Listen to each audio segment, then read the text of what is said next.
Hello everyone, welcome to my channel.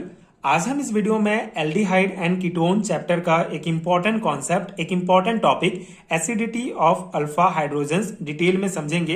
इसका basic concept detail में discuss करेंगे। BSc 4th semester chemistry subject का एक बहुत इंपॉर्टेंट टॉपिक है, तो इसका प्रॉपर हैंड रिटन नोट्स आपको प्रोवाइड करूंगा जो आपके बीएससी सेमेस्टर एग्जाम्स के लिए बहुत हेल्पफुल होगा। तो इसका बेसिक कॉन्सेप्ट से स्टार्ट करते हैं कि एसिडिटी ऑफ अल्फा हाइड्रोजन्स क्या होता है। तो बेसिकली मेन कॉन्सेप्ट क्या है कि जो सिंपल एल्डिहाइड और कीटोन्स होते हैं उसमें जो हाइड्रोजन होता है वो भी एसिडिक बिहेव करता है, तो उसी को हमको समझना है।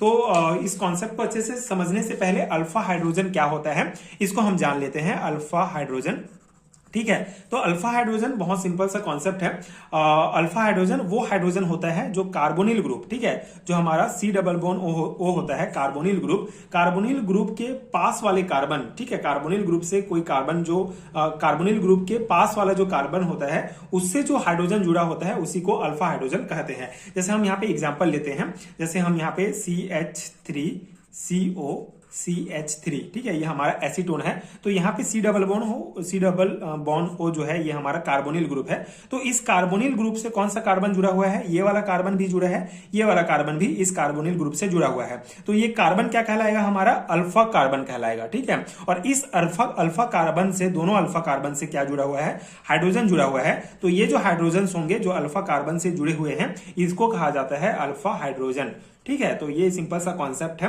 किसी भी कंपाउंड में जब जिसमें कार्बोनिल ग्रुप प्रेजेंट हो तो कार्बोनिल ग्रुप से जुड़ा हुआ जो अल्फा कार्बन होता है उससे जुड़ा हुआ जो हाइड्रोजन होता है उसको कहा जाता है अल्फा हाइड्रोजन, ठीक है। तो यहाँ पे देख सकते हैं आप, टोटल अगर हम देखें इस एसीटोन में तो टोटल 6 अल्फा हाइड्रोजन प्रेजेंट होंगे, 3+3, ठीक है।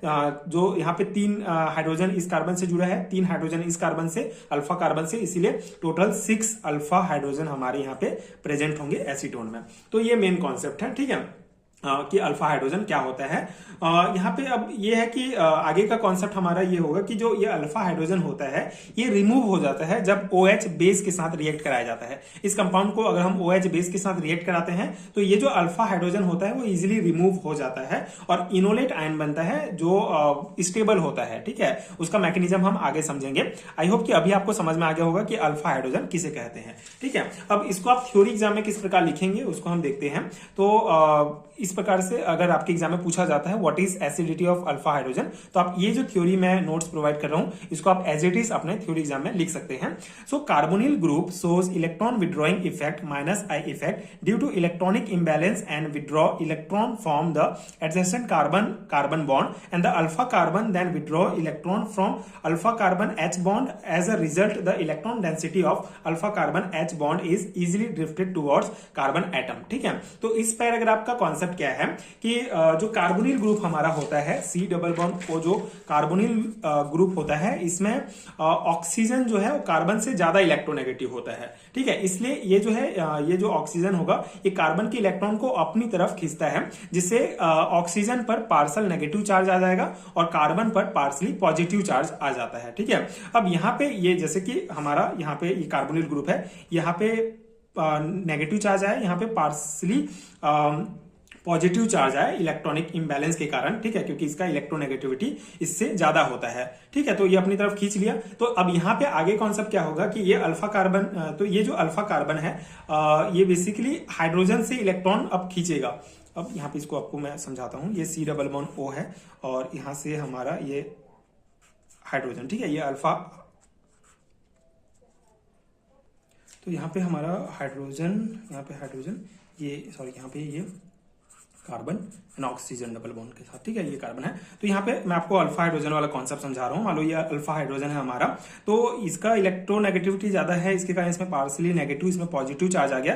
तो ये कार्बन क्या करेगा, ये अल्फा कार्बन से जो है अपनी तरफ इलेक्ट्रॉन खींचेगा और ये उसके बाद फिर ये जो अल्फा कार्बन है ये अल्फा हाइड्रोजन से अपनी तरफ इलेक्ट्रॉन खींचेगा, ठीक है। इस प्रकार से इलेक्ट्रॉन का शिफ्ट होता है, इलेक्ट्रॉनिक इम्बैलेंस होता है, जिसके कारण जो CH बॉन्ड होगा हमारा बेसिकली ये वीक हो जाता है, ठीक है। इसका इलेक्ट्रॉन डेंसिटी जो है वो इजिली इसका कार्बन की तरफ शिफ्ट हो गया, मतलब ये जो बॉन्ड है हमारा ये वीक हो जाता है। In other words, alpha hydrogen are weakly held and hence can be easily abstracted by strong base to give carbon ion or enolate ion which are established by resonance, ठीक है। अब यहाँ पे कॉन्सेप्ट क्या है कि जो alpha hydrogen alpha hydrogen carbon से ज्यादा वीकली जुड़ा होगा। अब यहाँ पे है ना, ये जो अल्फा हाइड्रोजन है हमारा इस कार्बन से अब ज्यादा वीकली जुड़ा होगा क्योंकि इलेक्ट्रॉन का शिफ्ट इधर हो गया। ठीक है, तो स्ट्रॉन्ग बेस अगर हम OH को इसके साथ रिएक्ट कराते हैं तो ये OH जब रिएक्ट करके जो H है, ये अल्फा हाइड्रोजन है, इसको इजिली जो है रिमूव कर देता है, अलग कर देता है, ये हमारा बेस। ठीक है, आई होप आपको सब कॉन्सेप्ट समझ में आ रहा होगा। आगे मैं एग्जाम्पल में और आपको समझाऊंगा। यहाँ पे बेसिक समझा रहा हूँ कि यहाँ पे बेसिकली इलेक्ट्रॉनिक इम्बैलेंस के कारण हाइड्रोजन और कार्बन का बॉन्ड बहुत वीक हो गया। ठीक है, अल्फा हाइड्रोजन और अल्फा कार्बन का बॉन्ड वीक हो गया, जिसके कारण ये OH जो हमारा ये बेस है, ये इजिली ये हाइड्रोजन को रिमूव कर लेता है, जिससे इनोलेट आयन बनता है। अब ये जो यहाँ पे आप देख सकते हैं, ये एग्जाम्पल आप यहाँ पे लिखेंगे तो बेसिकली ये हमारा अल्फा हाइड्रोजन है, ये अल्फा कार्बन है, क्योंकि ये अल्फा कार्बन से ये हाइड्रोजन जुड़ा हुआ है। तो यहाँ पे क्या होगा, जब इसको हम बेस के साथ रिएक्ट कराते हैं, OH के साथ रिएक्ट कराते हैं, तो ये H जो है इस OH के साथ रिएक्ट करके H2O के फॉर्म में बाहर निकल जाता है। और यहाँ पे फिर हमारा इलेक्ट्रॉन जो इलेक्ट्रॉन्स होंगे, ये हाइड्रोजन यहाँ से निकल गया, तो ये जो इलेक्ट्रॉन है ये बेसिकली ये कार्बन पे आ जाएगा, यहाँ पे नेगेटिव चार्ज आ जाएगा। उसके बाद हमारा इनोलेट आयन का फॉर्मेशन होता है। अब ये इनोलेट आयन जो होगा, ये कार्ब एनायन का जो फॉर्मेशन होता है, ये रिजोनेंस के द्वारा स्टेबल होता है, बहुत ज्यादा स्टेबल कंपाउंड है इनोलेट आयन। तो इसके स्टेबलिश होने का मेन कारण है रिजोनेंस। अब ये रिजोनेंस का कॉन्सेप्ट क्या है, इसको हम समझते हैं। रिजोनेंस बेसिकली रिजोनेंस क्या होता है कि इसमें किसी मॉलिक्यूल या आयन के इलेक्ट्रॉन एक ही जगह फिक्स नहीं रहते हैं, बल्कि डिफरेंट पोजीशंस पर डिलोकेलाइज होते रहते हैं। यहाँ एग्जांपल में, यहाँ पे आप देख सकते हैं इस एग्जांपल में कि जो कार्बन, यहाँ पे कार्बन पर जो नेगेटिव चार्ज है ये स्टेबल नहीं होता है, ये इलेक्ट्रॉन शिफ्ट करता है और यहाँ पे इलेक्ट्रॉन का शिफ्टिंग होगा और यहाँ पे ऑक्सीजन पर नेगेटिव चार्ज चला जाता है, और ये जो है वाइस वर्सा रहता है। ठीक है, मतलब कि ये जो चार्ज है कभी कार्बन पर रहेगा, कभी ऑक्सीजन पर रहेगा। ठीक है, ये रिवर्सिबल रिएक्शन होता है इनोलेट आयन में। तो इस प्रकार से इसमें क्या पाया जाता है, रिजोनेंस पाया जाता है। ये नेगेटिव चार्ज का शिफ्टिंग होते रहता है, कभी इस कार्बन पर, कभी इस ऑक्सीजन पर। तो ये जो रिजोनेंस है, इसके कारण ये जो इनोलेट आयन है हमारा कार्बन आयन, ये ज्यादा स्टेबल रहता है। ठीक है, ये मतलब बेसिकली इनोलेट आयन में ऑक्सीजन और कार्बन के बीच नेगेटिव चार्ज डिलोकेलाइज होते रहते हैं, इसलिए ये ज्यादा स्टेबल रहता है। तो ये मेन कॉन्सेप्ट है। अब यहाँ पे आपको फाइनल कॉन्सेप्ट क्या समझना है कि ये जो इनोलेट आयन है हमारा, ये स्टेबल हो गया, मतलब यहाँ से जो H+ है वो इजिली बाहर निकल जाता है। तो जितना ज्यादा स्टेबल इनोलेट आयन होगा, वो H+ आयन उतना ज्यादा एसिडिक नेचर बिहेव करेगा। ठीक है, तो ये हमारा मेन कॉन्सेप्ट है कि H+ के एसिडिटी के कारण ही जो है इनोलेट आयन, मतलब ज्यादा स्टेबल इनोलेट आयन हमको प्राप्त होता है, जिसे H+ जो है इजिली यहाँ से निकल जाता है। तो ये है concept acidity of alpha hydrogen का। कुछ और इंपॉर्टेंट पॉइंट जो आपको ध्यान रखना है, it may be noted that only alpha hydrogen are acidic, the beta, gamma, delta etc hydrogen are not acidic। मतलब कि जो अल्फा हाइड्रोजन होगा, जो अल्फा कार्बन के साथ जो हाइड्रोजन जुड़ा होगा, जैसे ये हमारा अल्फा कार्बन है, ठीक है, अल्फा कार्बन के साथ ये जो हाइड्रोजन है यही एसिडिक नेचर शो करेगा। बाकी बीटा, गामा, डेल्टा जो हाइड्रोजन होंगे ये एसिडिक नहीं होंगे, not acidic, because the inductive effect decrease with increase in distance and the resulting carbanion are not established by resonance. ठीक है, तो यहाँ पे इंडक्टिव इफेक्ट का कॉन्सेप्ट है। इंडक्टिव इफेक्ट क्या होता है, इंडक्टिव इफेक्ट मतलब कि कोई ग्रुप सिग्मा बॉन्ड के थ्रू इलेक्ट्रॉन को अपनी तरफ खींचता है, उसे इंडक्टिव इफेक्ट कहा जाता है।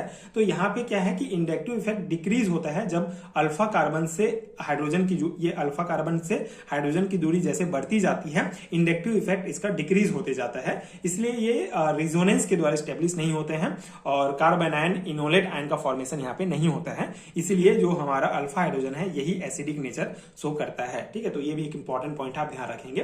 तो यही कॉन्सेप्ट है एसिडिटी ऑफ अल्फा हाइड्रोजन का। सिंपल सा कॉन्सेप्ट है। अल्फा हाइड्रोजन किसे कहते हैं, जो अल्फा कार्बन से जुड़ा रहता है, मतलब कार्बोनिल ग्रुप के जस्ट बाद वाला जो कार्बन है, ठीक है, उससे जुड़ा हुआ हाइड्रोजन अल्फा हाइड्रोजन कहलाता है। और अल्फा हाइड्रोजन से जब एसिड के साथ बेस के साथ OH के साथ रिएक्ट कराते हैं तो H+ निकल जाता है, जिसे इनोलेट आयन बनता है। रिजोनेंस के कारण ये बहुत ज्यादा स्टेबल कंपाउंड होता है। ठीक है, तो ये हमारा एसिडिटी ऑफ अल्फा हाइड्रोजन का कॉन्सेप्ट क्लियर होता है। आई होप आपको समझ में आ गया होगा। अगर आपको हैंडरिटन नोट चाहिए BSc सेमेस्टर एग्जाम्स के लिए तो नीचे डिस्क्रिप्शन बॉक्स में आपको लिंक मिल जाएंगे। अगर आप BSc 4th सेमेस्टर के स्टूडेंट हैं तो अगर मैं स्पेसिफिक सिलेबस की बात करूं तो ये आपको BSc 4th सेमेस्टर के second unit aldehyde and ketone chapter में देखने को मिलेगा। यहाँ पे आप देख सकते हैं एसिडिटी ऑफ अल्फा हाइड्रोजन। तो आपको इस सिलेबस का कंप्लीट हैंडरिटन नोट चाहिए तो उसका लिंक डिस्क्रिप्शन बॉक्स में मिल जाएगा। अगर आपको MSc एंड BSc के दूसरे सिलेबस के अकॉर्डिंग नोट चाहिए फिर भी आप स्टोर में जाके चेक कर सकते हैं जिस भी यूनिट का नोट्स आपको चाहिए। एंड अगर वीडियो हेल्पफुल है तो आगे के वीडियोस देखने के लिए आप चैनल के साथ जुड़े रहिए। Thank you so much for watching.